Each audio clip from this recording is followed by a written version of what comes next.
You are listening to Grammy's Rocket Chair on RLM Radio. The girl of your dreams has got to be in some bar. Sorry, boys and girls, but this is X-rated. So if you're under 18... Get out, goddammit! Get the point? Good. And now? Bend over.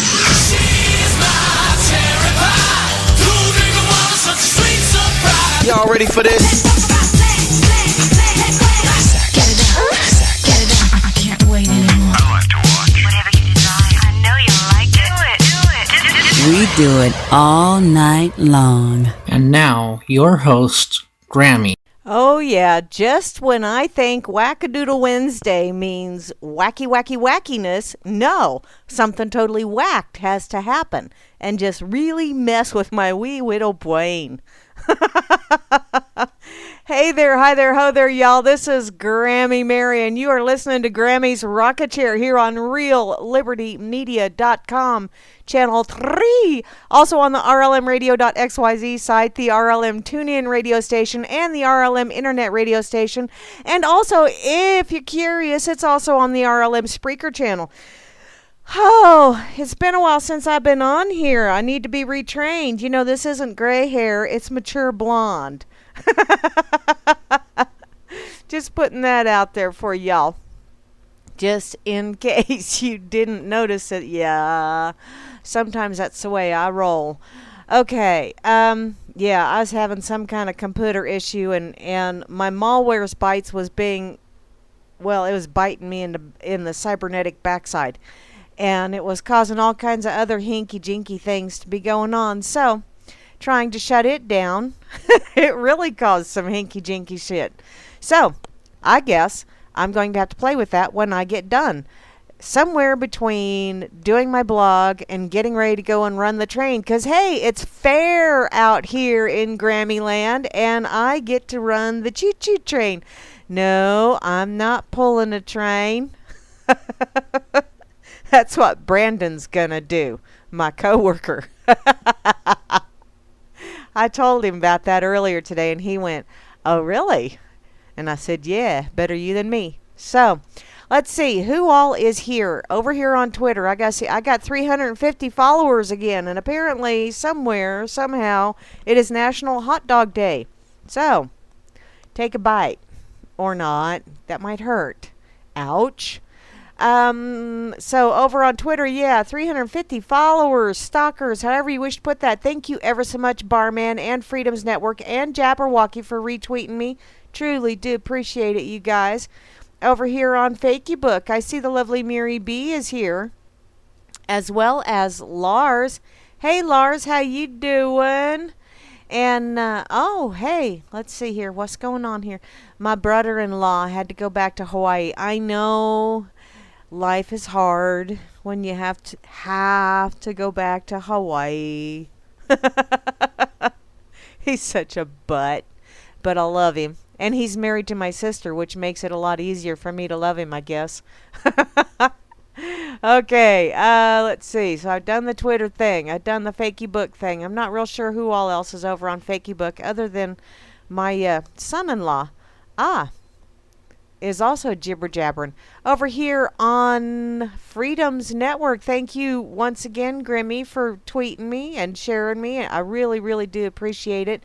And thankfully, I think I have kind of sort of remembered. I also see Michael is over here, as well as Mental Pancakes. Pancakes! How you doing, sweetie? I'm here, and Grimmy is here as well. And, yeah, there's a party going on somewhere. Over in the corner pocket, I see Sock Puppet has joined and JJ's has quit. Good night, JJ's. Rest well, darling. Pleasant dreams, all that fun stuff, or whatever you do over there in Scotland. And hey there, hi there, ho there, Sock. How are you doing? Oh, wait, I gotta do the duck thing. Just for shits and giggles. And I got to befriend a duck. I have 193 ducks over in the corner pocket. Ha ha ha ha ha ha. I see Sock Puppet has joined over here in the RLM as well. And speaking of the RLM, that's where you need to be if you want to give me static. Because, yeah, I really pay attention to that one. Not that I necessarily respond, but I do kind of sort of pay Okay, I got it. I kind of sort of pay attention. Does that work? Okay, right here up top is Barman, the most splendiferous bot in the whole wide world, closely followed by Grimner, who is the RLM god, don't you know? The lovely Moose Girl is here. Hey, Moosey, how you doing, sweetheart? I also see Kate is here, and Kate has also, at Pancakes? Oh, thank you ever so much, Sock. I appreciate that. You're such a sweetie. You're always thinking of skivers. I don't know that I want to know what skivers are. This could be scary. Oh well. Asmo is also over here in the RLM, and thank you for giving me that, Fluke. I appreciate it. Fluke is really pretty cool over here in the corner pocket, and Fluke is Vanna White over here in the RLM. It's like a dual personality kind of bot thing. I see you, Kozu. Yeah, would you please explain to me what bliskivers are? Or whatever that A-I-O thing in front of bliskivers is. Maybe I don't want to know. Don't tell me. Don't tell me. Let me figure it out. Okay. Oh, man. So then it would be Malwart. That would be funny. Okay. Where am I at? Asmo! Asmo, whom I have not seen converse much of late. Of course, I haven't been on much of late, but more of that in a bit. I also see the lovely Beth Z is logged in. Hey there, Beth. How you doing? And yeah, I'm running Windows 7. Just so you know. Chalcedony is in the chat. Hey there, Chalcedony. How you doing? As well as a double dip and a Chloe going on. Double mint, double mint, double mint Chloe. She's ever so minty fresh. Just ask her. She'll tell. Well, she's fresh. I've seen her conversations from time to time. She can get a little fresh. That's okay. I like it. I enjoy it. I sit back and watch. Okay. What? Oh, Dawn. You're cool compared to what? Nuh-uh, that ain't hot, Dawn. You want hot? You come on out here to the boonies. It's over 100 out here. It's hot out here. Okay. Dakota is in the house. Hey, Dakota. How you doing? What? Okay, I gotta see what's going on over here. Oh, pancake poofs. Pancake poofs. So are those pancake poofs? Are they like pancake pooters? I'm trying to picture this. It's not a pretty picture. Move along. Hi, IB Don C. Yes, you are quite warm where you are at. But am I an alien? Yeah. I am an alien. Oh, I did? Aw, Fluke. You're such a sweetheart. Okay.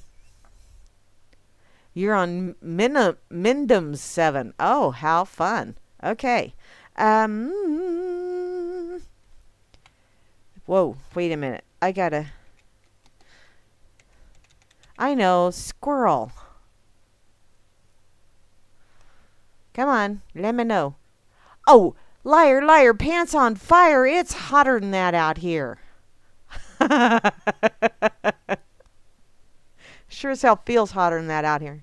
Is that hot in here, is it me? Okay, hey, Java Doctor 2. How you doing, sweetheart? Give that lovely little Lily a hug for me. Truly appreciate that. JJ's is logged in over here, but JJ's is not logged in over in the corner pocket. So I wonder if JJ's is going. Okay, I can't do that. It just totally befuddled. North Force. Hi, North Force. How are you? You know, a little northerly breeze would probably be appropriate today because right now we got a southerly breeze and it's. Did I tell you it's hot out here? P. Bunyan, Timber. How you doing, P. Bunyan?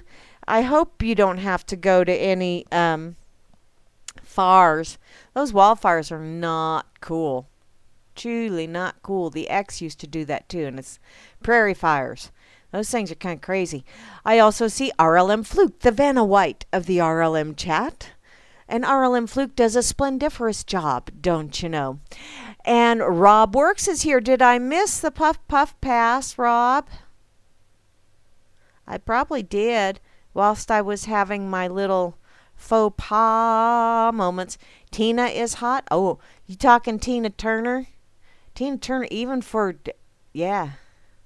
Oh, Tina, go. Okay. Yes, I'm doing my show at the moment, P. Bunyan.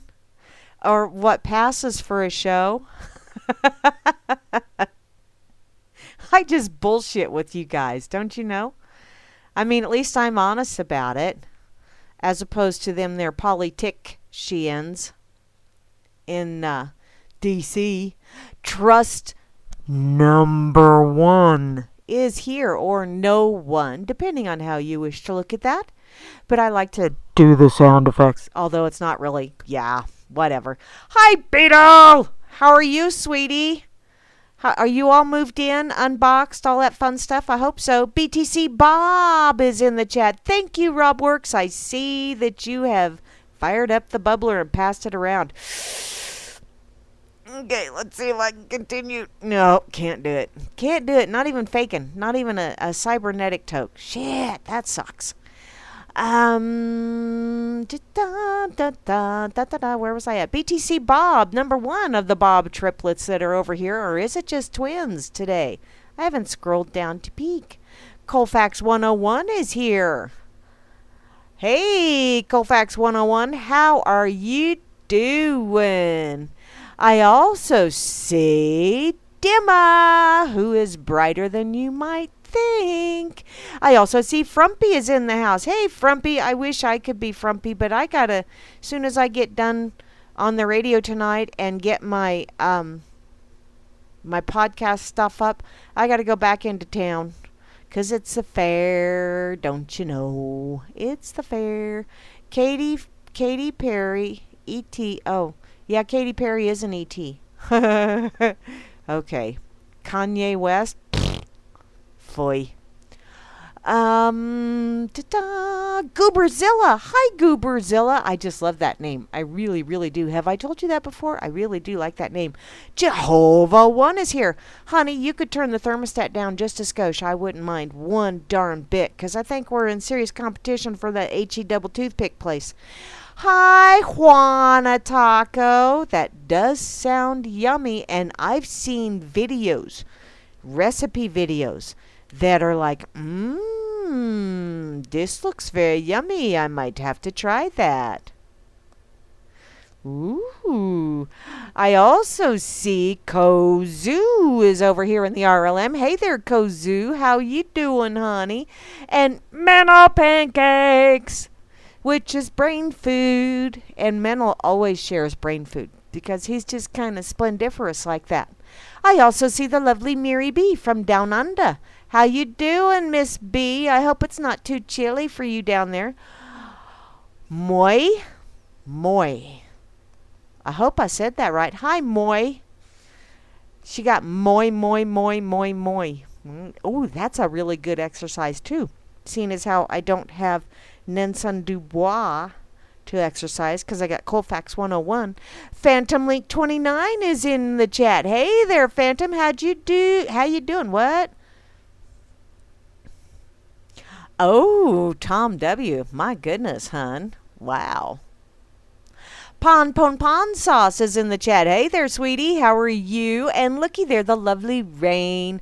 I thought maybe we would get some rain last night, but it all stayed north of us. So it's just drying a popcorn fart out here right now.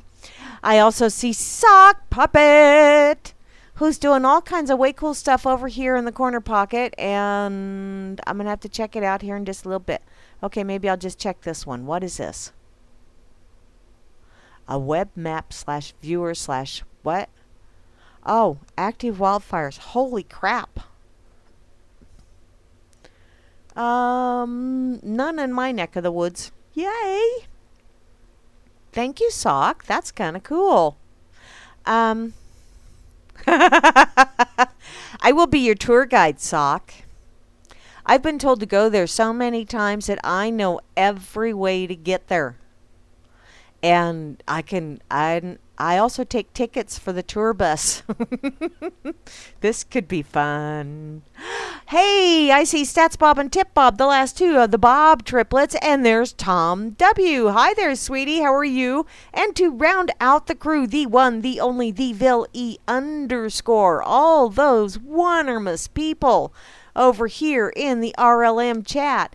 And seeing as how that's where it's at. Durr, durr, durr. Let me go see. I threw some stuff in my pocket over the week. Because, yeah, it's been a week since I've been on. Part of that is because my Auntie Wanda walked through that door last Friday. And we were all, actually, when we were all, or a couple of my siblings and my mom and some of her neighbors, we were down at her place on Saturday and actually on Sunday as well. Going through things and sorting stuff out and, just kind of, and getting flowers because we're going to spread one. Wanda has an amazing flower garden. And so a lot of us are getting flower bulbs and seeds and that kind of stuff. And we're going to spread a little bit of Auntie Wanda garden throughout all of the siblings' homes. So Auntie Wanda will continue on, but we all decided that she's sitting in a rocket chair somewhere with kitty cats, one of them glider rockers, so you don't rock on no kitty cat tails. But she's probably sitting in a glider rocker somewhere and got kitty cats all around her and in her lap and just having a grand old time and no longer in pain. So that's a good thing. That's a good thing. And bless her heart, she's one of those, she did not want a funeral. She did not want a memorial service, so there's not going to be one. So I guess all of us chillins is going to get together. Hi, IB Dauncey. We're going to get together and we're just going to have a party and we're going to tell stories on Aunt Wanda, and she can't deny any of it because she ain't here to defend herself. Because that's how we roll. So there you go. What's that? Ooh, we could go pissing on fire. And you know what? I'll bet you that we could use, who do I want to pick on? I'll pick on Flash. We could take Flash's clock with us, because the devil has clocks all over the place down in hell. And because one of my little trips where I got told to go there, I was wandering around and I seen all these clocks, and I actually saw mine and it didn't move very much. And I thought, well, does that mean I'm not real good at being on time? Because that's kind of sort of true sometimes. But, and I do make up my own time schedule, just saying. But in any case, I was wandering around and I was checking out these clocks, and some clocks would go really, really fast, and some clocks would just kind of move every once in a while. And Grammy's kind of almost did like a normal clock. It was you could almost tell time by Grammy's, but I got to wondering, what in the heck are all these clocks about? The clocks and funky moving hands and names underneath them, and so I asked a demon, and the demon said, well, you're going to have to ask the boss about that. So I went marching into the devil's office, and I said, hey, dude, what's the deal with all these clocks? And how come they don't move quite right? How come they don't keep time properly? And he said, those clocks, the hands move every time you play with yourself. And I went, oh. Well, I haven't seen Flasher's. Where's Flasher's clock? Or Vinny's, for that matter. I haven't seen Vinny's clock either. And he says, oh, I keep one of them under my desk for a fan and the other one up on the wall for a fan. So, yeah, those boys playing with themselves a lot. Bad joke, but we'll just move right along. It's a Whack-A-Doodle Wednesday. So, what is that? Oh, it's an exclamation usually presented by someone that is so angry that they cannot even spell rage. Ah. Okay.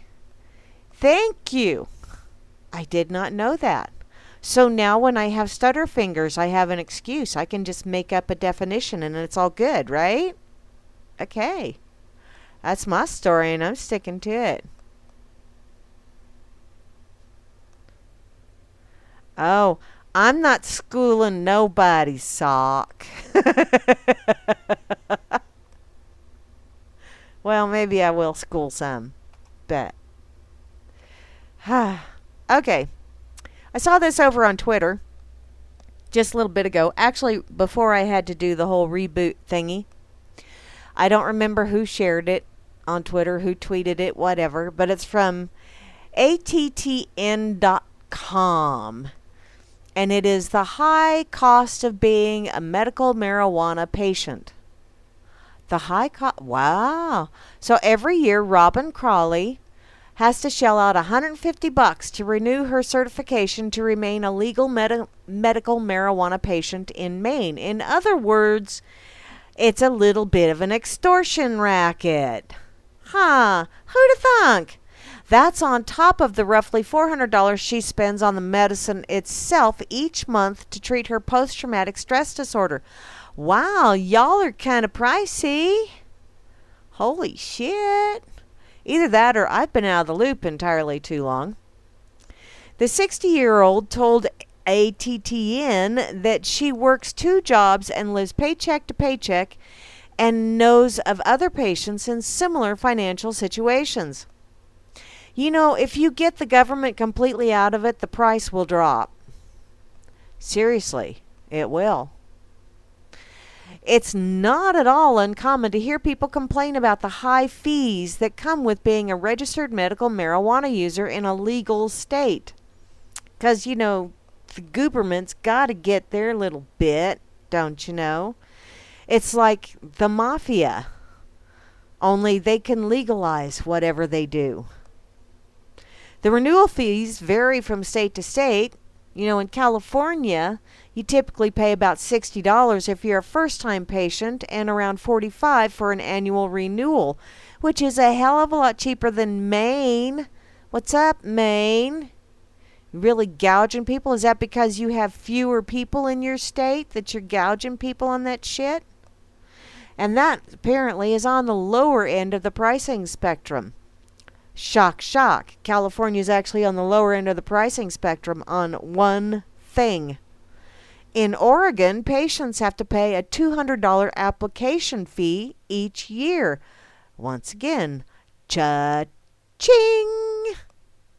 And in some states like Arizona and Oregon, there are discounts available for people who qualify for food stamps.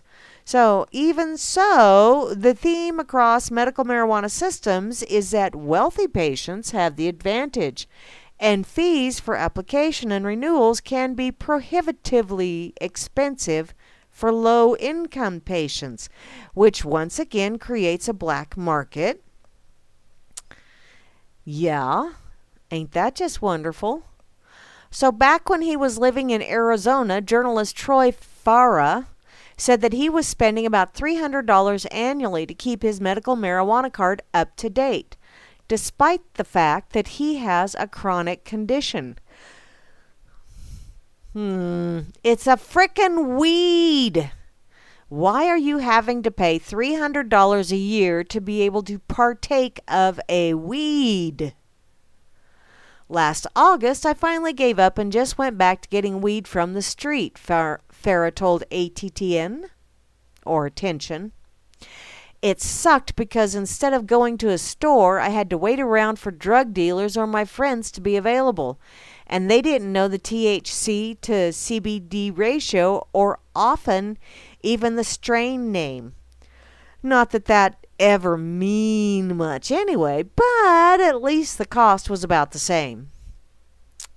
So, in states where medical marijuana is legal for recreational, in states where marijuana is legal for recreational use, adults over the age of 21 are able to walk into a dispensary and buy weed without first paying a certification fee. At the same time, the taxes for recreational weed are generally higher than taxes for medical marijuana, which could ultimately with savings for the patient. Typo. Somebody proofread these. Gah. Some legislation advocates have argued that medical marijuana should be covered by health insurance companies. Okay, here we go. Now they want to have the government even digging deeper into that health insurance well. That is not health insurance. That is dis-ease extortion money. It's not health insurance. Oh, apparently like any other prescription drug, which the shit that they sell you at the pharmacy is drugs, and just say no to drugs. The other stuff, that's Mother Nature.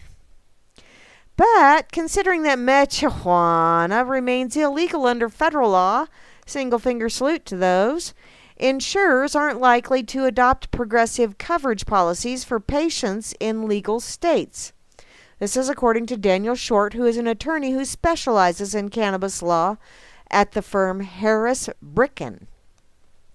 You know, if y'all had a few way-woes to ya, that's called balls to those of you that don't understand Grammy. If you had some way-woes, you'd step up and you'd do that. And I tell you what, you would have people coming out of the woodwork to purchase your insurance, and you could do the whole nanny boo-boo thing at the federal government. And maybe start a trend. Nothing wrong with starting trends, is there? Unless it's like a killing spree and you don't really want to start that.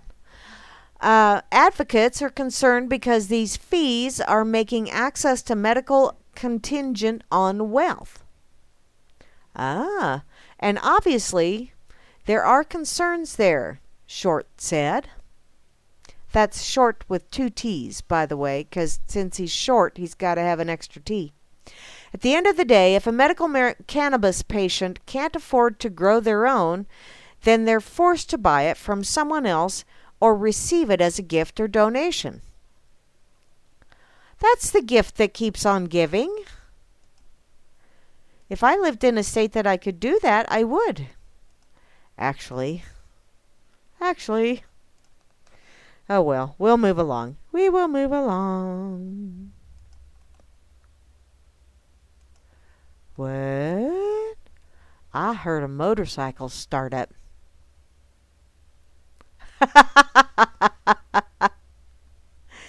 Grammy, I'm sorry. Every time, yeah, the dang phone. Who was it? Was it a telemarketer? Tell him go away. I needed a drink because it's hot. Did I tell you it's hot? Took 2 towers out in the yard. Oh, and my doggies are barking like crazy. Okay. What? Ooh, Bot is now known as guest. Hi, Bot. What? A construction theme park? Oh, that looks like fun. I would go play with construction stuff.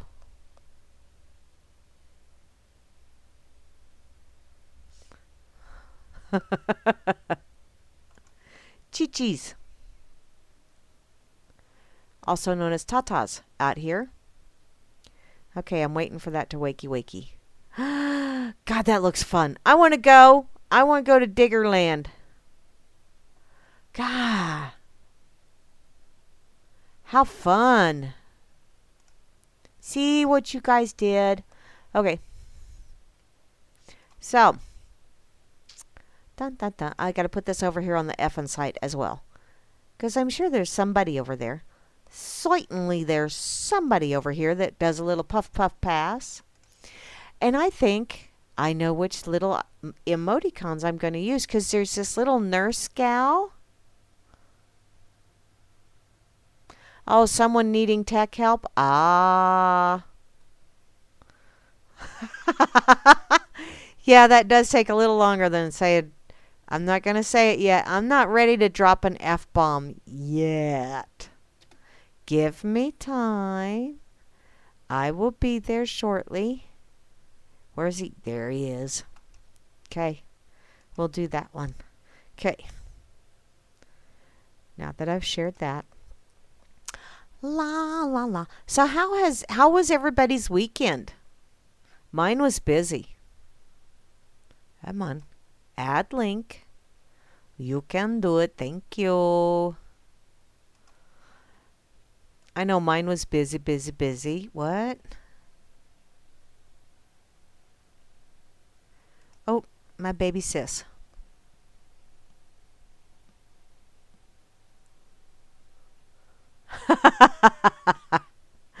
Oh, my little sister just pretty much told my son-in-law that, yeah, you have no choice in the matter. We've already made the decision, and you're just going to have to deal with it. That's how we roll, us girlies here. So, oh, that's PG rated. What's that one, Sock? Oh, that looks like something that I would do to my computer. Okay.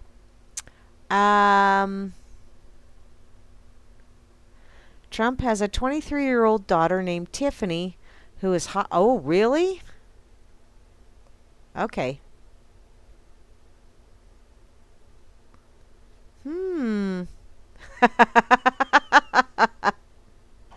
Might possibly, Sock. It might be. Y'all are sickies. You pervies. Pervy boys. That's half the reason why I love you. Just half. Okay. Da, da, da, da, da. I gotta go to my pocket because I actually did put some things in my pocket over the last few days. Oop. I pushed the wrong thing. Okay. Where? Which ones? Russia. Oh, yes. I got to do this one. Where did I don't remember where I saw it. I think it was over in the RLM. Sometime over the last couple of days. No. No. So, this is from the antimedia.org. Apparently, Russia is trolling the shit out of Hillary Clinton and the mainstream media. Dun dun dun. Well, it's about damn time. Get a little bit of payback here. Russia's state-funded news network, RT, is apparently now sponsoring ads in a Moscow airport targeting Hitler and the Democratic Party. Images of the signs posted on Reddit over the weekend come as the mainstream media continues to push the notion that Russia intervened in the 2016 election on behalf of Trumpelstiltskin. What is that? Me and my girl. Yeah, pretty much, Sock. Pretty much. You know, as girls, we got to have a girl get together every once in a while. And that sounds like a hell of a plan. If Loop-de-Loo and my youngest are going to get together at my youngest place, which she has an above-ground pool. Dun dun dun. And if my baby sis can come up, I'm going to have to make the trip. We're going to have some fun hanging out with my youngest daughter. Maybe I can even get my oldest daughter to show up. Hey, if she drives this far, I'll take her the rest of the way.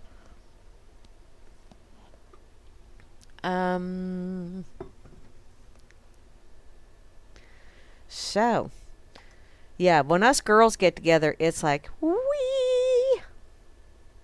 And the boys have been having get-togethers for years. It's about damn time us girls start having little get-togethers without our children around, mind you. Okay, back to this article. So, have you missed a plane? Lost an election? Blame it on us, says one of the ads, alluding to the fact that in terms of seats in Washington, D.C., the Democratic Party was decimated in 2016. The longer you watch, the more upset Hillary Clinton becomes, says another ad. And a third, which reads, come closer and find out who we are planning to hack next, clearly references the notion that Russia was behind the hacking of the Democratic National Convention networks. No, I don't think they were, but that's just my opinion. I have no evidence one way or t'other. And this actually does go on to say, where's your soap sock? No, the article doesn't say. I have no idea where's your soap, honey, but don't bend over. To date, there is no hard evidence that has been put forth proving that Russia colluded with Donald Trumpelstiltskin and his team. And both Trumpels and POTUS Vladimir Putin have denied that any conspiracy exists because, well, that's what you do when you're in government. Deny, deny, deny. The advertising, however, is very real, and it does appear to be funded by the Russian government. Why not? Have fun with it, cripes. If you wound up being selected as Boogeyman of the Month, play with it. Have a good time with it. Go, yeah, so what's the point? Prove it, asshole. The Independent Journal Review reached out to RT for comment, and a spokesperson confirmed that the ads are absolutely genuine and sponsored by the network. Recently, the Russian collusion theory spread to Trumpelstiltskin's son, Donald Jr. Oh my God, it's not bad enough we have one Trumpels, but now we have a junior as well? Lord. The accusation suggests that he met with a Russian lawyer in June of last year to try to obtain damaging information on Hillary Clinton. Really? Like you had to go anywhere to try. You even had to try and obtain anything. It's all out there for the world to see. It's just many have blinders on. I know nothing. Hillary, she's all about women's rights. Yeah, right. While the meeting did take place, the Trump administration contends that it was standard political practice. So, yeah. BFD. You know what? People went out there and they voted whatever they voted. It's not like a bunch of Russians came over here and held a gun to people's heads and said, you must vote for Mother Russia's candidate. No. That just... Did they really think that... Okay, wait a minute. Don't finish that because, yeah. There's a lot of people that can't think for themselves out there. I understand this. They get all of their thoughts, excuse me, from the mainstream media, the corporate lame-ass propaganda system, but still. Really? They don't give anybody any credit at all, except for the Russians. And from what I understand, the blame game has shifted to China now. So, if it's not Mother Russia that's doing it, now it's those damn Chinese. Well, you know, it was all made in China. All you gotta do is turn it upside down. You can see that label right there, right across the butt cheeks. Lord. Dorky, dorky, dorky. And that's the dork table, which just a heads up, I don't think I will be around for the dork table this weekend because I do have to go and help my mother and pick up a granddaughter. And yeah, I won't be around this weekend. So, just putting that out there. Okay. Back to my pocket I go. So,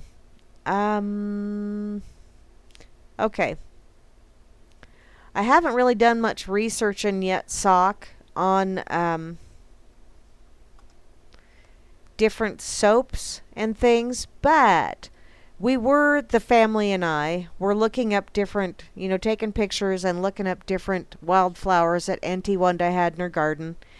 And some of them we were told, oh, those are weeds, but they're really pretty weeds. And really a weed is just an uninvited guest. And if you like it and it doesn't choke out everything else, why not let the weed be? Especially that kind where you do the puff puff pass thing on. But from the ecosalon.com, in their food section, from coughs to colds, these common backyard weeds offer a medicinal boost. So here we go. A weed is just a plant growing in the wrong place. A plant which, in many cases, could be used to ease indigestion, fight the flu, treat poison ivy rashes, and even make a tasty meal. They may mar otherwise perfect mats of green grass, but many weeds are chock full of vitamins, minerals, and surprising healing abilities. So why throw away the medicine cabinet and free food in your yard? And I sometimes wonder, if this whole manicured lawn thing, if maybe that was kind of egged on by some that knew that some of these weeds actually had medicinal purposes, and they were trying to get people switched over from herbs and nature's medicine cabinet to those things that are produced by medical experts. Yeah. So, here are 10 weeds, including yarrow, purslane, and kudzu, that are beneficial for you. Of course, don't consume any wild plants if you're not 100% positive you've identified them correctly.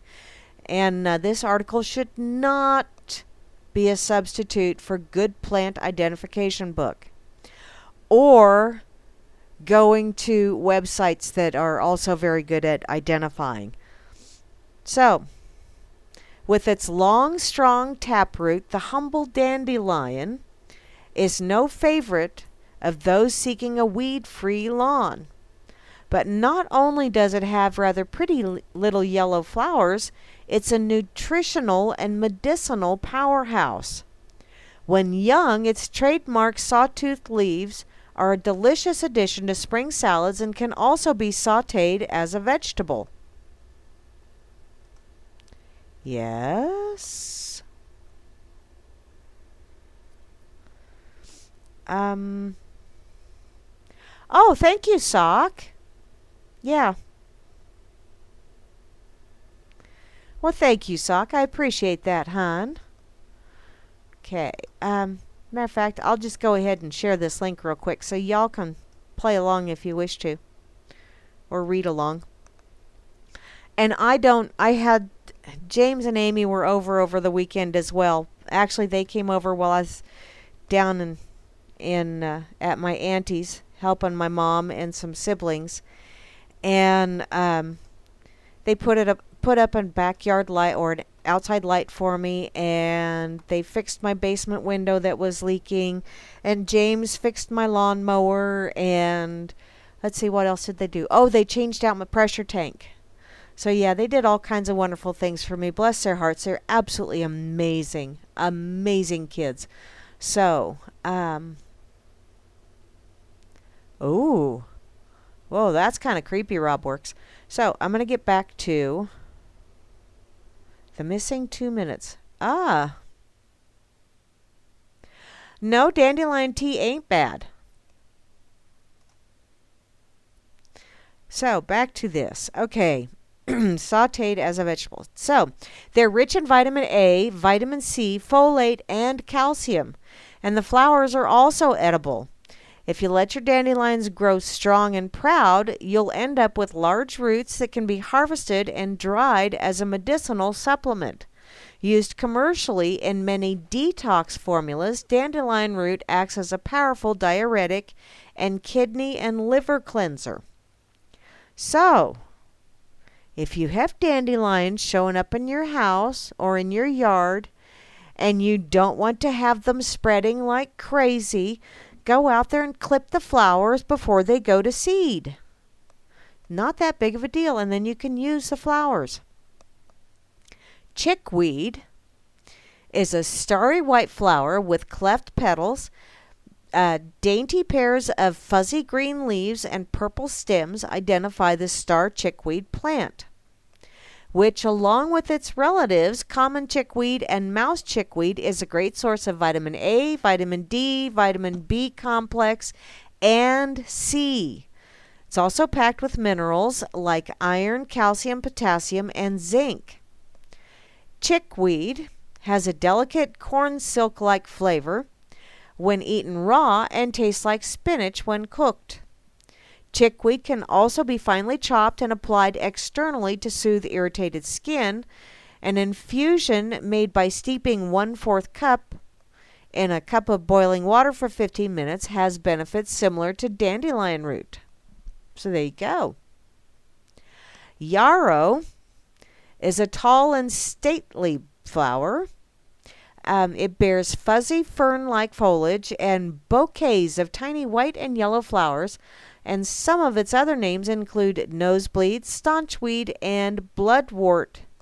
Hint at all of its most prized abilities: slowing down bleeding.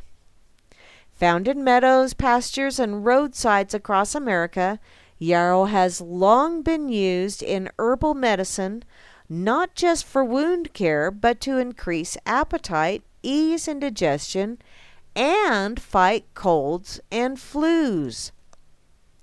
The fresh leaves can be used as a compress with a little warm water, or even chewed up and applied to wounds if you're out hiking or camping.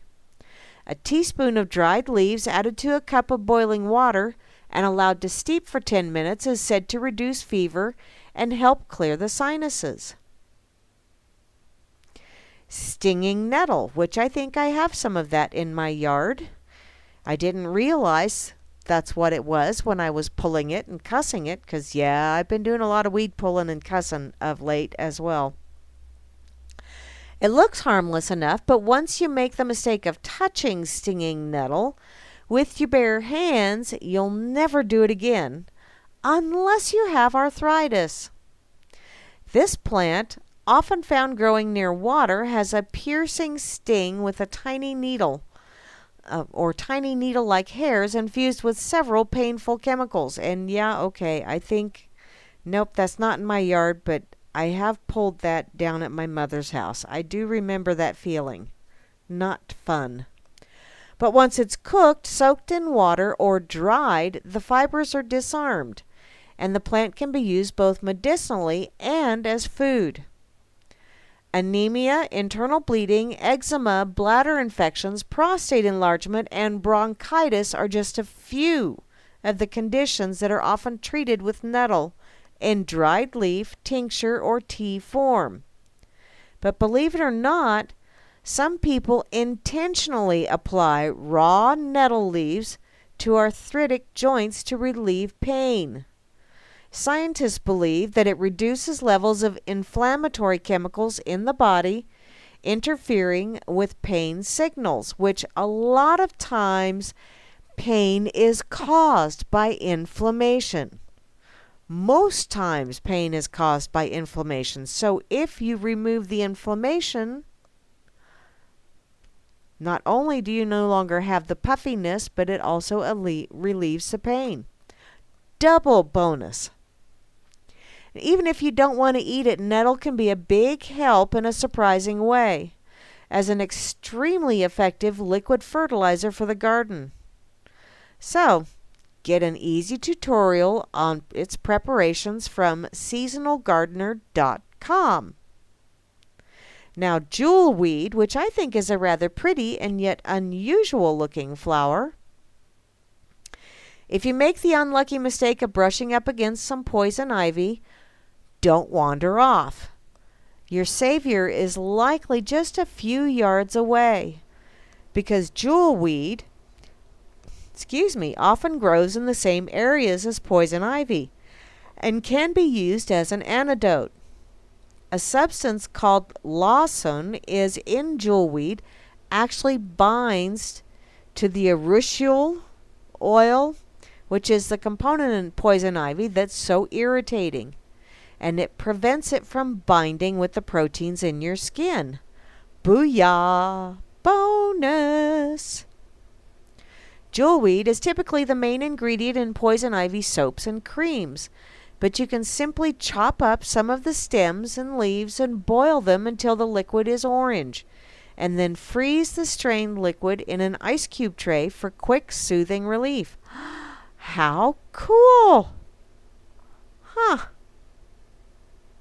Plantain, which I don't think I've seen that.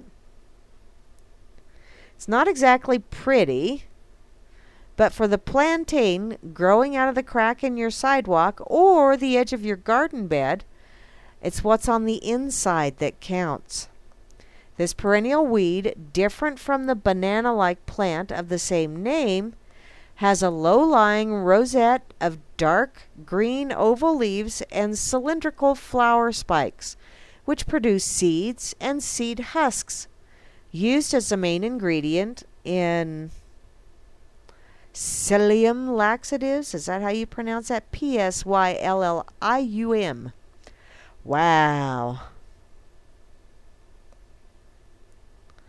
Mucilage is a magic word when it comes to plantain's effectiveness. This slippery substance contained in the entire plant relieves sore throats and inflammation in the digestive tract. Plantain has also antibacterial properties, healing as it soothes. For colds and flu, add a tablespoon of fresh or dry plantain seed heads and leaves to a cup of boiling water and allow to steep for 10 minutes, then strain and drink several times daily. May not exactly taste wonderful, but I think if you probably added, like maybe some lemon zest to that tea and possibly a teaspoon of raw honey, that would probably make it taste very, very yummy. Maybe even if you have some ginger root, just do you some fresh ginger in there as well. Purslane, which I happen to have growing in my flower boxes out front, not intentionally, but it is growing there. And I do use purslane. If you want to add some more of the all-important omega-3 fatty acids to your diet, go out in your yard, snip some purslane or portulaca, and add it to your salad. This succulent plant is commonly found in warm, temperate regions of the U.S. and around the world, and has been used historically as a remedy for arthritis and inflammation in Chinese medicine.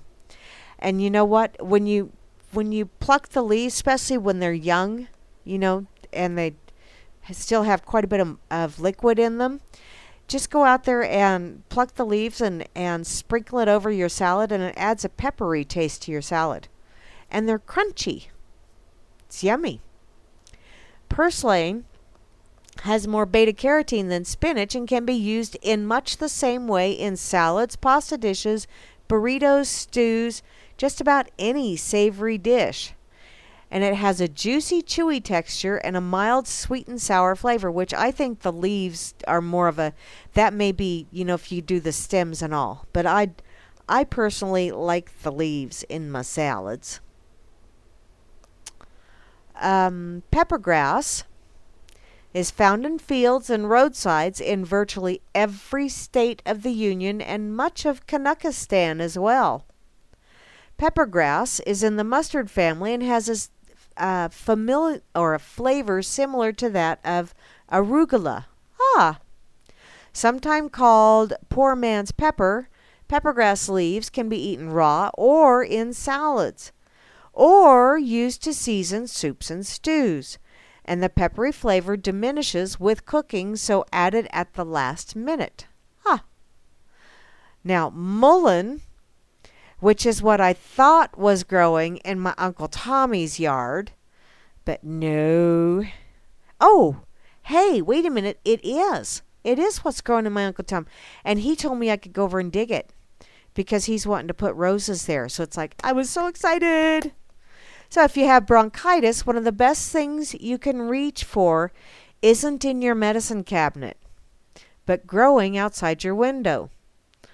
Mullein resembles an ornamental plant. It resembles the ornamental plant known as lamb's ear, which lamb's ear is what my Uncle Tommy has growing. And it's got really pretty purple flowers to it. And the leaves are they're almost like velvet to the touch.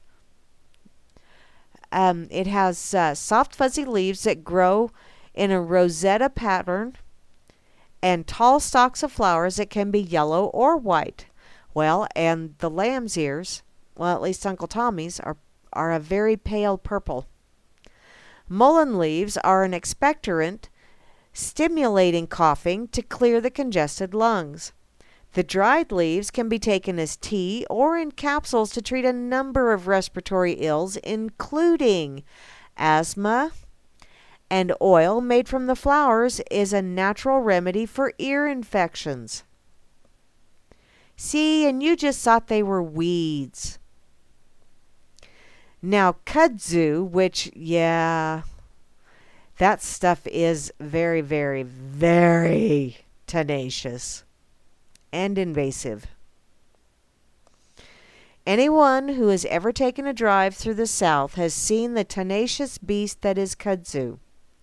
This vine was introduced into the U.S. from the native Japan to help control soil erosion, but quickly overtook everything in its path, from trees to entire buildings. And see, that's one of those things where there's lots of things that are out here in Kansas that they brought out here because they thought it would stop the erosion of the topsoil during the dirty 30s. And then it just went nuts because it was no longer in its natural habitat, so it no longer had its natural nemesis to keep it in check. It's a menace that can grow up to a foot a day during the summer, but at least it has a few good uses to it. The kudzu is a vine that ate the South, and it's related to peas, and the tender shoots take on the flavor of whatever they're cooked with. The root, when dried and pulverized, is used in place of cornstarch to thicken soups and gravies. And some people even fry the leaves and eat them like potato chips, which I may have to try that. It's also been used in Chinese medicine for centuries to treat a host of ills, including dysentery, allergies, migraines, and diarrhea. And it's currently being researched for use in Western medicine as a treatment for alcoholism. Now, mind you, you cannot patent Mother Nature. You cannot patent what just occurs naturally. So I'm sure that someone is going to go, oh, no, we can't have this. We did new tweaks on it. We genetically modified it. Yeah. Ain't that just special? I'm right. It ain't. So, there's some wonderful little things from Mother Nature's medicine cabinet. And I think I'll do the lovely little bees for this one because, Mother Nature has her bees to go around and pollinate everything. Bees and butterflies and all kind of fun little flying things that freak out a lot of people, but really the only ones that I freak out about are them freaking assholes with wings, the wasps. Those things really are assholes with wings. Oh, thank you, Mennel.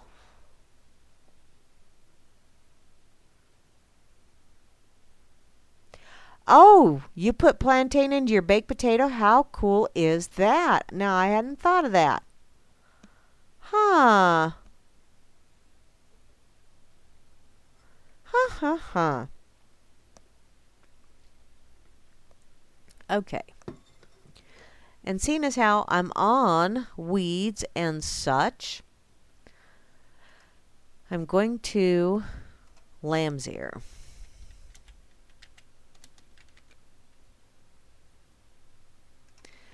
I'm just going to go there because it really is a very pretty little plant. Ooh, with fig and honey. Ooh. So, I'm just go ahead and share this with y'all. Just so you can see. And it is a very, very pretty plant, I think. So,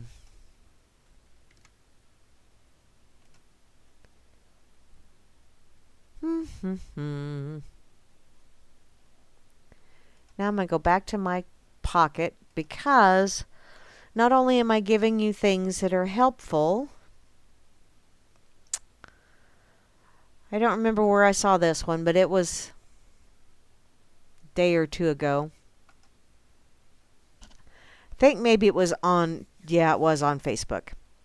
It's from awm.com or American Web Media. A couple whines that they are too fat to work and has outrageous demands for taxpayers. Now, this article is over or almost a year old. It was updated September 14th of 2016. Apparently, when this couple topped the scale at 750 pounds combined, they decided to use their obesity to their advantage and live off the government and the taxpayer. Because they knew the government would be all too happy to submit to their complaint, and they showed up at the benefit office and simply stated that they were too fat to work. So while Stephen Beer and Michelle Comby claim that they want nothing more than the ability to maintain a steady job, their excessive weight is simply too big of an obstacle for them. Despite their ludicrous claims, the government of the United Kingdom ate it up. And this helpless couple rakes in a large amount of cash every month straight from the taxpayer's pocket. So while neither Stephen nor Michelle work a job, they take home a staggering 26,000 pounds or it says the dollars, but I was converting to pounds because it's UK. But they take home 26,000 pounds every year from the United Kingdom's disability benefits. And their disability is simply being too fat to work. Really? I have a brother that's very large. Bless his heart. And he works. Brings home a pretty good paycheck, too. Uses his brain for the most part. So, in the beginning, Stephen and Michelle claimed that every taxpayer dollar they took home was being spent on caretakers and other support since they're too fat to care for themselves. But a documentary filmmaker did a little bit of digging. And guess what they found? The money was being used for a lot of other things, including luxuries most taxpayers will never experience in their lives. The filmmakers behind Benefits Too Fat to Work followed the scammers as they abused the system to live off other people's hard work. The couple used their benefit money to plan a lavish winter wedding.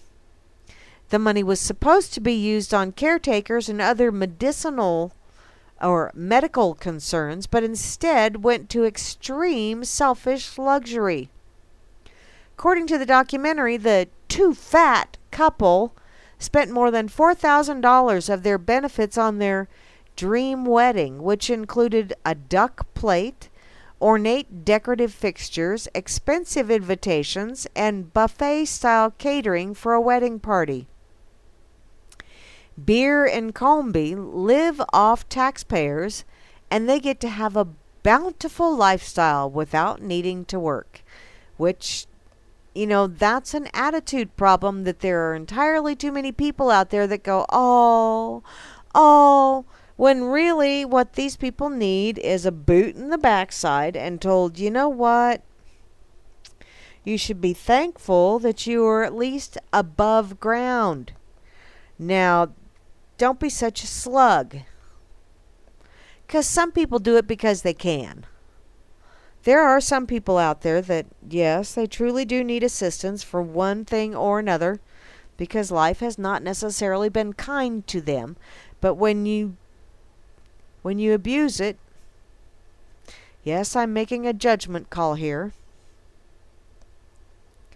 Apparently their welfare abuse does come at a cost. As Stephen Bear told this morning, he knows what he's doing is wrong and immoral. Excuse me, but the government is making it easy for people like us. And I don't think I deserve benefits. I put myself in this situation.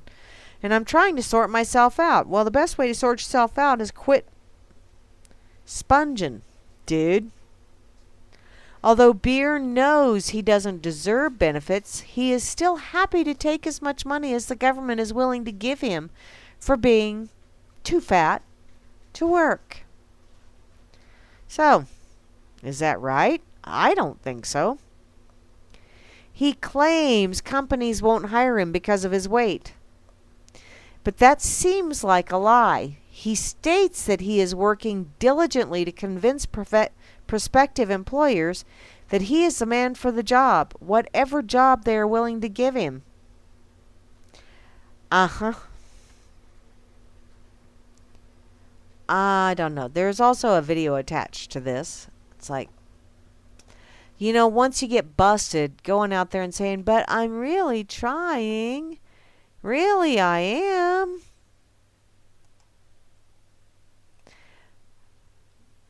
Okay, trust no one. I gotta agree with ya. John McCain is brain cancer.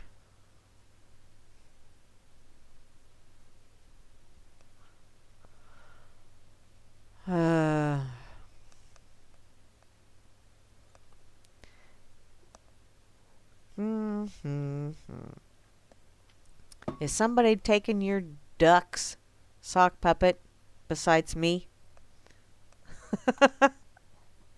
I will gladly take your ducks. 'Cause I'm kind of a poopy head like that. I'm building me a duck army. Y'all don't stand a chance. Okay, let me put this over here on this effing site. Dun, dun, dun, dun, dun, dun, dun. Come on. And where do I have some people that just like to munch. There we go. We'll do these two. Okay. And back to my pocket I go. 'Cause I do have a couple other things. Don't you know? Shoved in there. And then I'm going to need to go check out Pig. 'Cause I haven't been there for a while. Okay.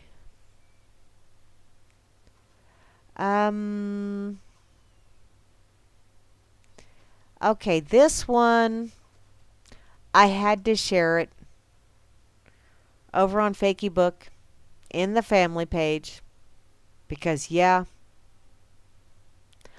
Oh, don't give me this. TrollServe said to, well, TrollServe and I are going to have a little bit of chit-chat because TrollServe isn't supposed to be tattling on me. Damn it. That's just not right. Okay. Let me see. Is this? Well, you poopy head thing. Okay. Okay.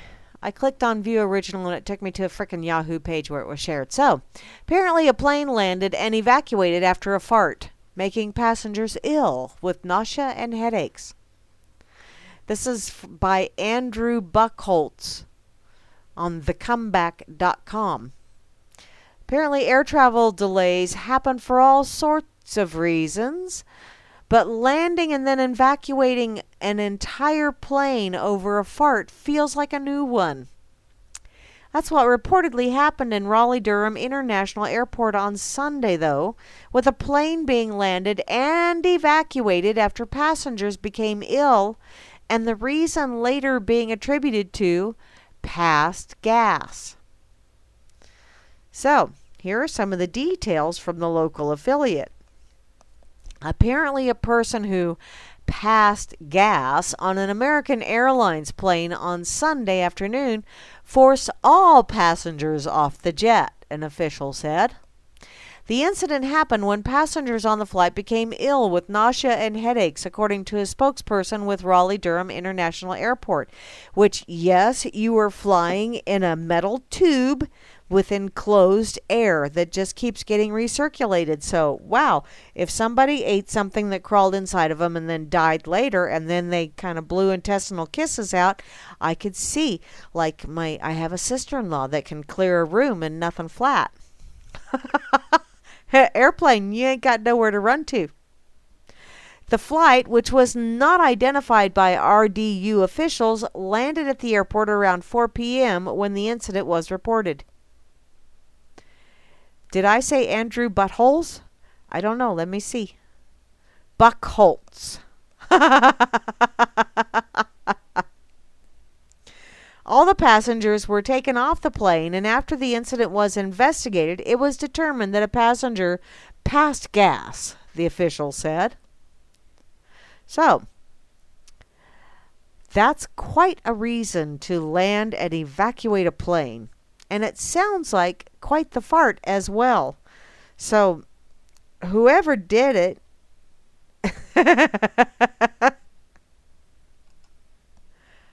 let's go see. Ah, man, it just keeps going to Yahoo. So, let's see.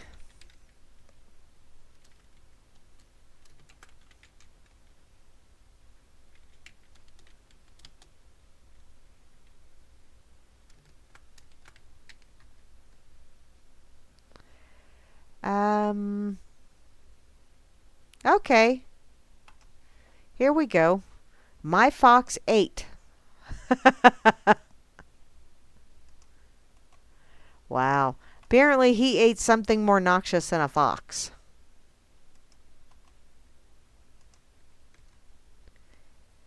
Okay. Meanwhile, Killeries. Oh. They committed suicide? Huh.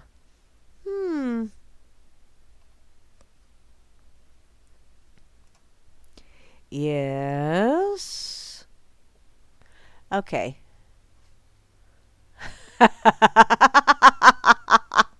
Report to the Spanky Room, huh? Is our buckwheat and alfalfa and Darla there as well? How about Potey?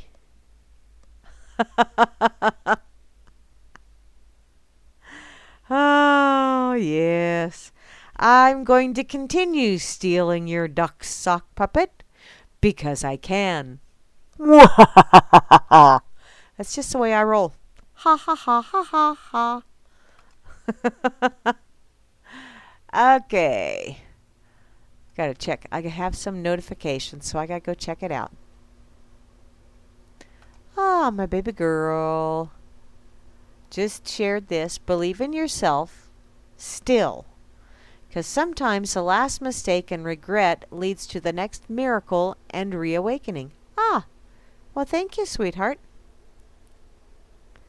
Oh, baby girl, every morning when you wake up is a miracle, hun. Took me a while to realize that.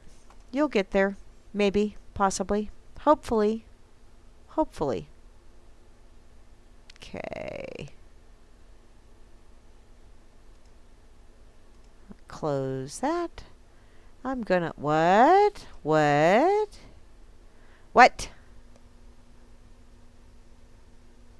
With a dead rodent?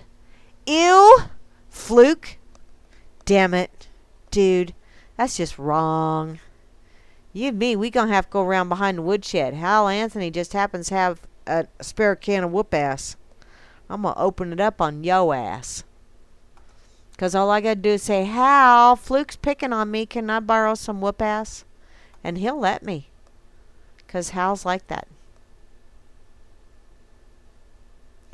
Okay, nobody told me there would be days like these. Strange days indeed. Yep. Over here on the pig. Those what? Well, the July weekly holidays. Let's check this shit out, shall we? Apparently, bean and bacon days are the 1st through the 5th, around the first Wednesday in July. Obviously, somebody partook of every one of those days, hence clearing an airplane. National Unassisted Home Birth Week is the 1st through the 7th. And that, I wonder if maybe that coincides with the bean thing, because moving along, Be Nice to New Jersey Week is the 2nd through the 8th. Freedom Week is the 4th through the 10th. Are y'all just making this shit up? You know, actually, this is probably a Hallmark kind of thing. Creative Maladjustment Week is the 7th through the 14th. So if you wish to be creatively maladjusted. Oh, the mind boggles. National Tom Sawyer Days, the 7th through the 9th, aka Fence Painting Days. National Farriers Week is the 9th through the 15th. Sports Cliche Week is the 9th through the 15th. Nude Recreation Weekend is the 10th through the 16th. Shit, I missed it. National Ventriloquism Week is the 12th through the 15th. And Rabbit Week is the 15th through the 21st. Hey, BB, it's your week. Ari Magician Rabbits, by the way. And the sponsor is Melvin Rabbit up in Canada. Captive Nations Week is the 16th through the 22nd. Everybody Deserves a Massage Week is the 16th through the 22nd, which is the 3rd full week. Everybody deserves a massage. Wonder what kind of massage they're talking about here. Can you just leave that up to the imagination? Oh, the mind is going off on a tangent again. National Parenting Gifted Children Week. Oh, like you need to have a special week because you have smart kids, or at least the school labeled them as smart kids. Does that mean that they're very good at taking in and regurgitating? National Zookeeper Week is also the 16th through the 22nd. National Independent Retailers Week is the 16th through the 22nd. Wow, that is one hell of a busy week. Restless Leg Syndrome Education and Awareness Week is the 18th through the 25th. Wow. Note there is a different sponsor than the September 23rd observance has. National Baby Food Week is the 19th through the 22nd. Now, Flash would correlate that with National Boob Week. I know how you roll, Flasher. Comic Con International is the 20th through the 23rd. Hemingway Lookalike Days is the 20th through the 23rd. National Moth Week. Really? National Moth Week. 22nd through the 30th. National Scrabble Week is the 22nd through the 26th. So, Ragbrai. Ragbrai. Alrighty. World Lumberjack Championships is the 27th through the 29th. There you go, P. Bunyan. Commie Great Texas Mosquitoes Days. Commie Great Texas Mosquitoes. So you guys have commie mosquitoes down there? That's the 27th through the 29th. Garlic Days, in other words, Piss Off a Vampire Days, is the 28th through the 30th. Lollapalooza is the 28th through the 30th. Single Working Woman's Week is the 30th through August the 5th. Whoop-de-freaking do. Do you have a Single Working Man's Week? Inquiring minds would like to know. If not, isn't that just a skosh sexist? Apparently, it is always 8/4 or there's always 8/4 in it, which is Single Working Woman's Day. So it sometimes is in August. Also 8/4 is Dangleberry's birthday. Big whoop-de shit. So if you need more, no sweat. Here, for your edification, are some pig-worthy daily observances for July 2017. The first is a busy day at your local post office, where it's National Postal Workers Day, U.S. Postage Stamp Day, and Zip Code Day. A better name for this would be Bring Your Gun to Work Day. July the 2nd is I Forgot Day, a.k.a. Bring Your Gun to Work Day for absent-minded postal workers. Oh, man. Oh, so, even if you're late, you still get to get in on the fun. Alrighty. July the 5th is a keeper because it's Bikini Day. Oh, darn. I missed it. Drat.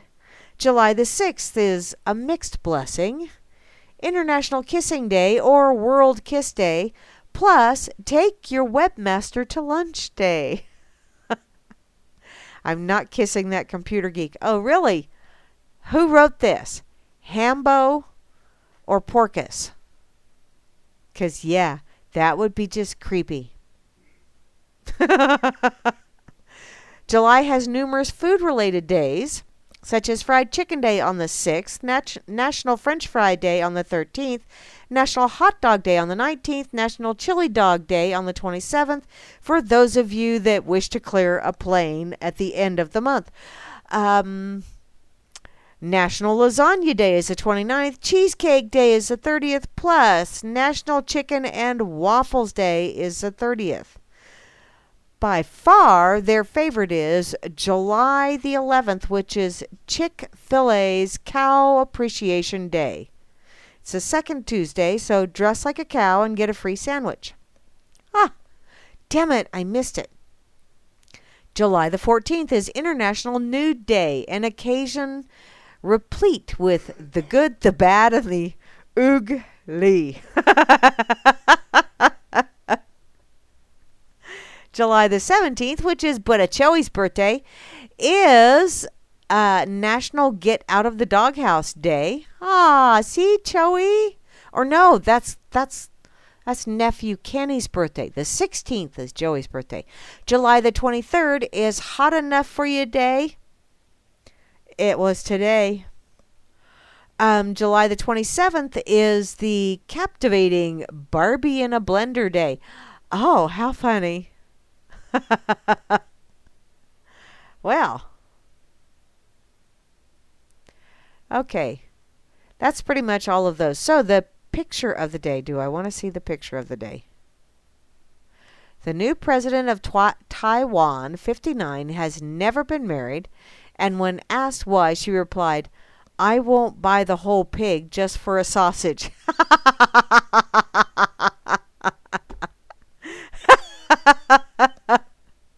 That's funny. And the picture is priceless. Oh my goodness. Somebody caught that good.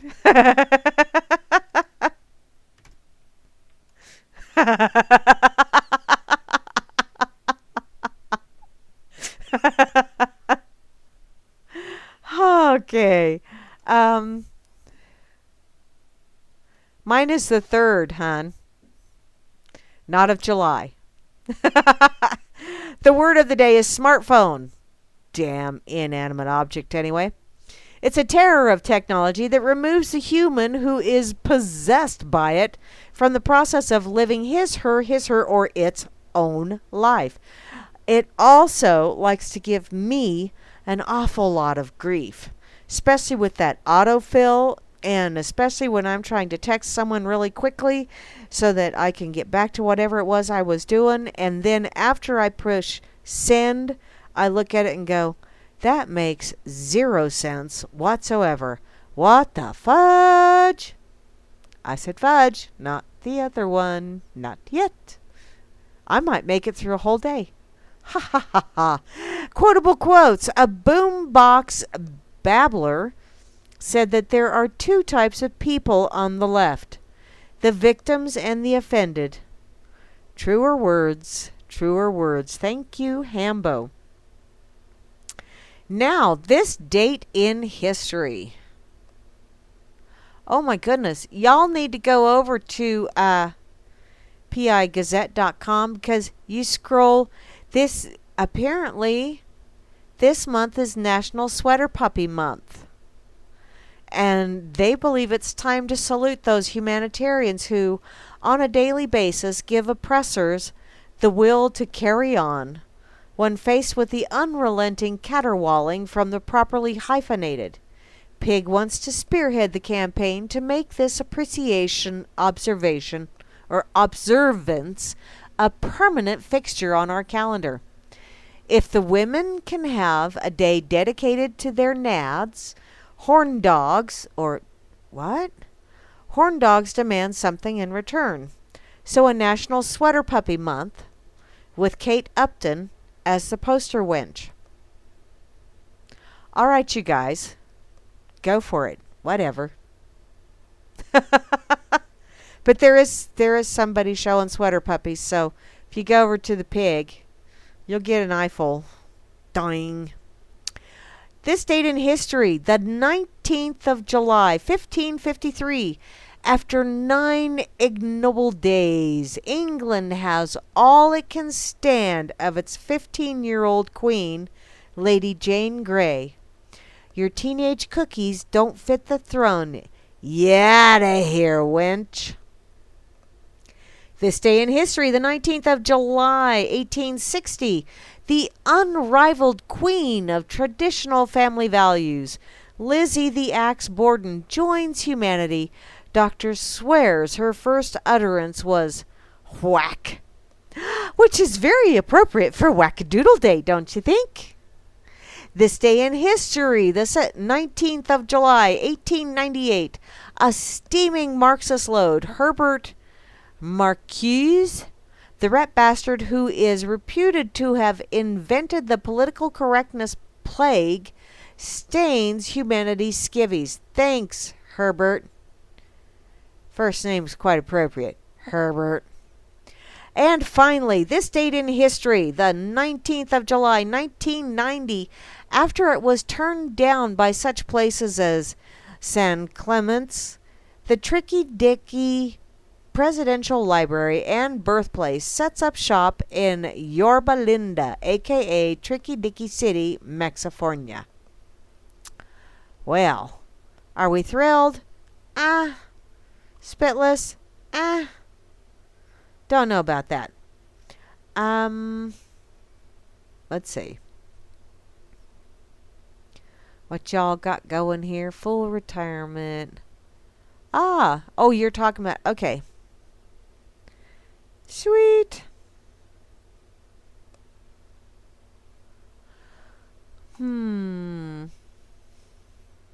Okay. I'm going to go ahead and close the pig. Let's see. What's that? What's the matter, Fleet? I've been beating you to the ducks. Wanny, wanny, wah, wah, wah, wah, wah, wah. Oh, wait, that's the penguin from Batman, wasn't it? Oops, my bad. Everyone hates Lochnar. I don't hate Lochnar. I don't hate Talos. I think they're a little odd sometimes. Talos especially. He does some really weird things for a bot. Okay. Dun, dun, dun. I'm going to go back to my pocket because I know I have one more thing. Did you know that Nevada declared a state of emergency over weed shortages? Talking about that's what I gathered, I be done. I kind of figured that much. Is she close? Is she very, very close? I hope she's very, very close to retirement time. Okay. I'm going to go ahead and share this Nevada post, but I have one more that I want to kind of sort of get to. Or maybe I'll get to both. Let's just do this real fast. From the activistpost.com, Nevada declares a state of emergency. This is from the 19th of July. Yes. What, Lochnar? Get most of the alphabet with Fluke for a protein that will not be happy to sell to Chinese consumers all over the years is all about what? Consumers over the years is all. Okay. Thank you, Lochnar.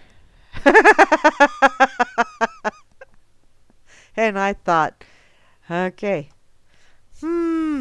So, the state of emergency in Nevada. Apparently, their governor, Brian Sandoval, declared a state of emergency over recreational marijuana regulations after the Nevada Tax Commission reported a shortage of medical marijuana in its many stores.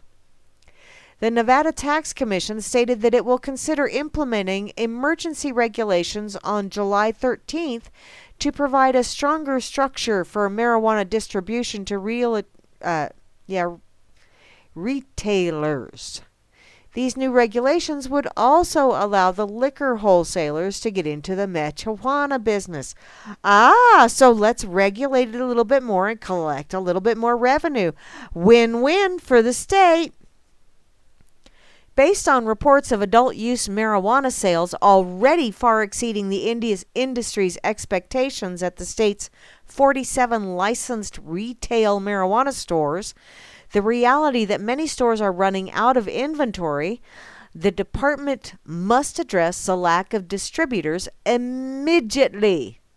This is according to the Nevada Tax Commission. Some establishments report the need for delivery within the next several days. Well, you know what? If y'all weren't such control freaks and would just let it be free, you wouldn't have to worry about such things, would you? But no. Apparently, the problems of distribution stem from a lawsuit between the state and Nevada's liquor industry because, more people smoke pot, the fewer people drink. Cutting into their revenue flow. Damn it. And in the state of Kansas, all taxes generated by the sale of liquor, alcohol, however you wish to put that, goes towards parks and recreation for the children. That's the story that they tell us, at least. Nevada's tax authority claims that most liquor retailers have yet to meet the requirements to be licensed to sell medical cannabis. So, instead of drowning your sorrows, you're going to puff, puff, pass. And one way or t'other, you're going to be cutting into. I feel really bad. Not. I think this is a bunch of just bureaucratic gobbledygook once again. Oh, getting your trailer ready? You going to go road tripping again, Dawn? That sounds like fun. I may have to do that myself. Okay. Now, I have one more that I hope to be able to finish this evening.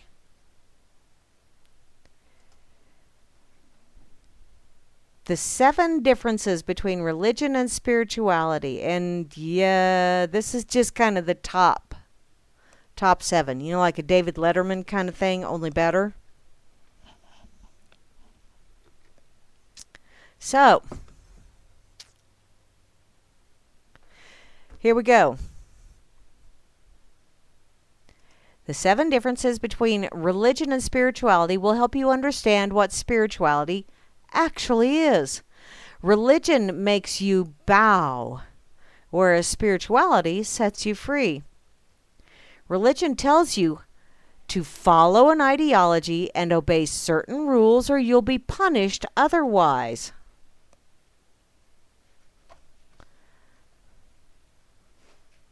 Oh, you want to see if I'll sweet talk my boss? Well, honey, I just need to sweet talk the salesman. Are you going to be stopping here? You're looking for a new truck, darling? I can't help you on new trucks.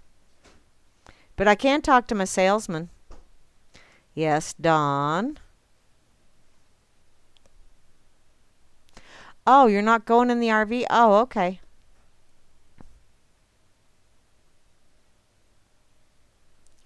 Dun, dun, dun. Okay, back to this article. So, religion tells you yada, yada, yada, yada, yada.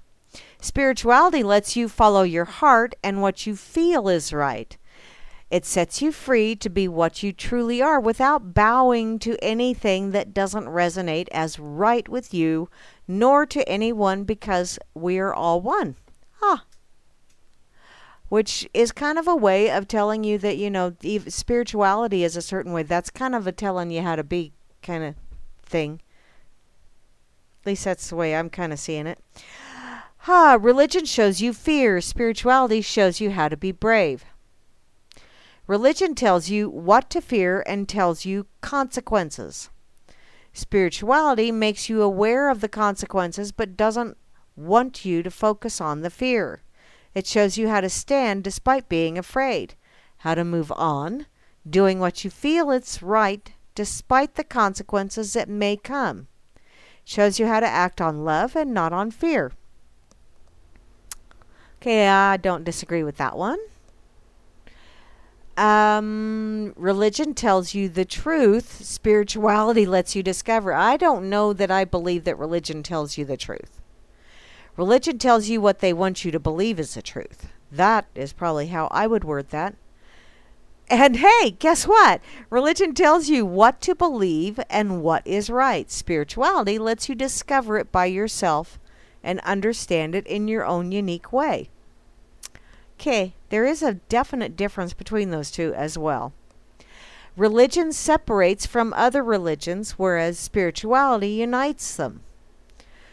So through our world, there are many religions, and they all preach that their story is the right story. And my God's better than your God. My God's better than yours. My God's better because he's going to smite your ass. My God's better than yours. But spirituality sees the truth in all of them and unites them because the truth is same for all of us, despite our differences and uniqueness.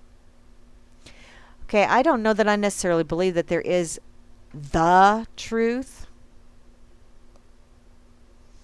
but that's a little semantics thing that maybe Flash and I will have to get into that discussion. Religion makes you dependent, whereas spirituality makes you independent. So if you attend religious events, only then you are seen as a religious person and someone who is worthy of happiness. Spirituality shows you that you don't need or depend on anything to be happy.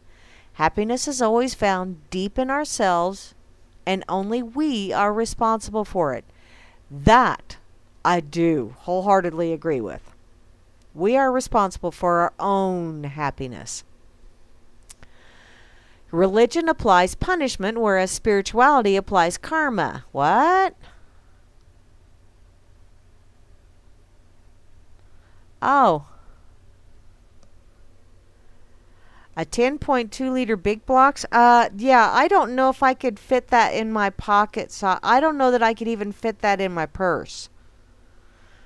I'll have to think about that one, hon.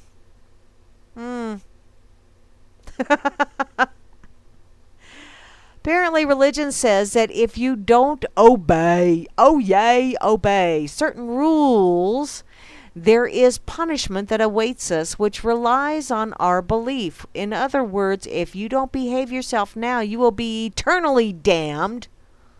Eternally. What people don't realize is that you damn yourself, quite literally, at least in my opinion.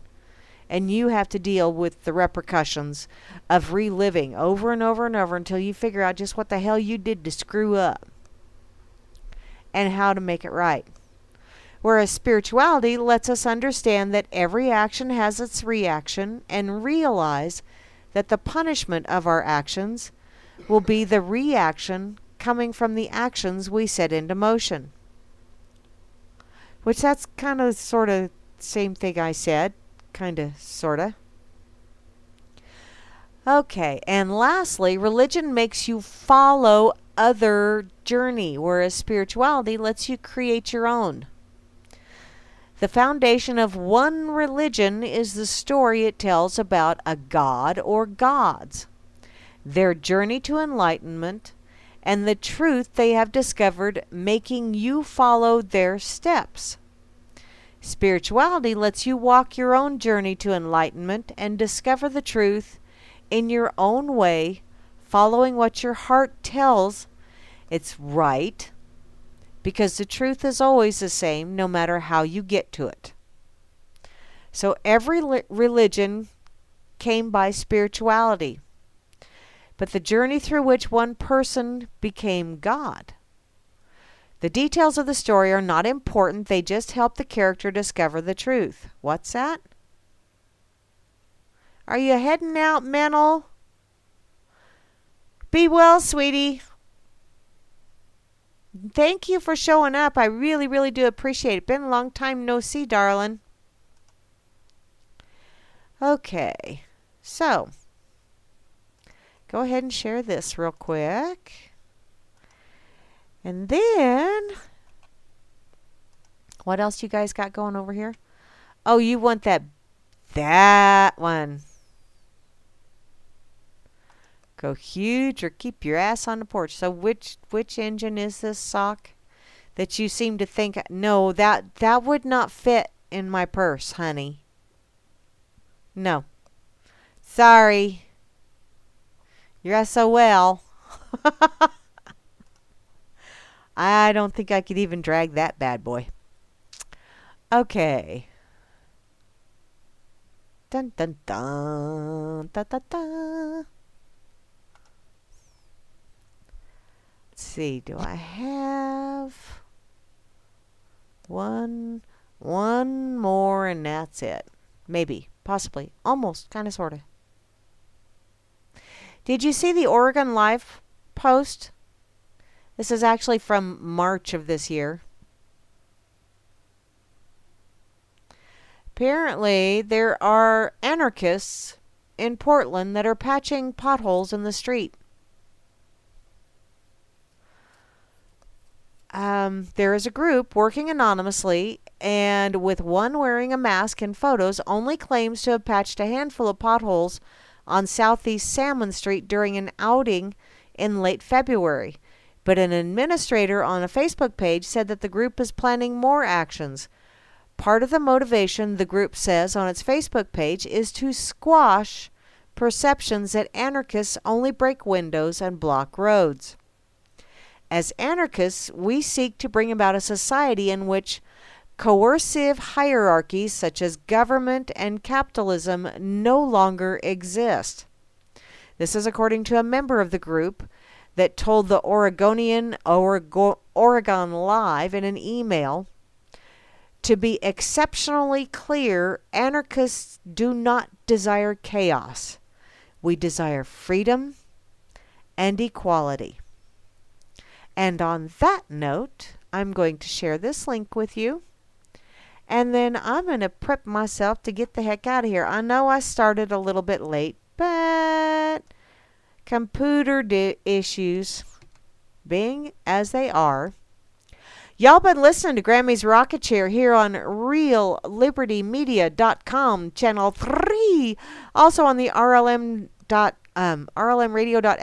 site, the RLM TuneIn Radio, yada, yada, yada, yada. Soon to be on the RLM YouTube channel and later on the RLM Shoutcast. Thank you ever so much for listening in. I truly do appreciate it. I will be back on Friday for the Freaker Friday edition of the Rocket Chair. But for now, I need to get my fanny in gear and get my podcast done so I can go to the fair and play with the train, taking tickets. Because, yeah, I ain't driving it. It's too damn hot. So, y'all have an absolutely awesome rest of your day and a splendiferous shit day. Sure happy it's Thursday.